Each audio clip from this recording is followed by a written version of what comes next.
Meli TV updates. Mmoja wa majukumu yetu ni kusimamia mambo kama hayo, interest za Tanzania. Kaimu Balozi wa Tanzania nchini Uganda, Mheshimiwa Territory Bunto, ameipongeza Tashiko kwa jitihada zake za kuendeleza shughuli za usafirishaji mizigo na abiria kwa njia ya meli, akisisitiza umuhimu wa taasisi hii kwa jamii lakini uchumi wa nchi. Ameyasema hayo alipokutana na ujumbe wa Tashiko uliomtembelea ofisini kwake nchini Uganda, ukitokea makao makuu ya kampuni jijini Mwanza kwa shughuli za masoko na uhusiano wa kibiashara nchini humo. Ni miongoni mwa taasisi ambazo zimekuja na kuona umuhimu wa kuanzia ubalozini.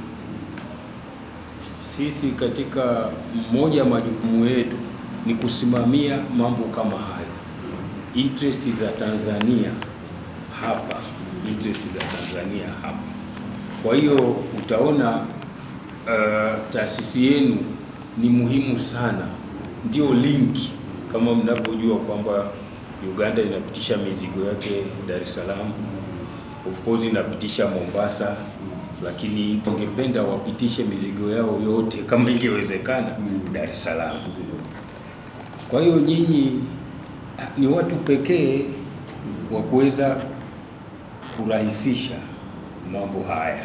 Tashiko imefanya ziara ya kutanua wigo wa masoko na uhusiano baina ya kampuni na wadau muhimu nchini Uganda. Baadhi ya wadau ni pamoja na shirika la reli nchini Uganda URC, ofisi ya uwakilishi wa mamlaka ya bandari Tanzania nchini Uganda, viwanda vya kutengeneza vigae vya Millennium na Modern vilivyopo Jinja nchini humo. Tashiko ni kampuni ya meli Tanzania ambayo inabeba dhamana ya usafirishaji wa abiria na mizigo katika maziwa yote makuu, ikiwa pia na mpango thabiti wa kuanza shughuli zake katika bahari ya Hindi.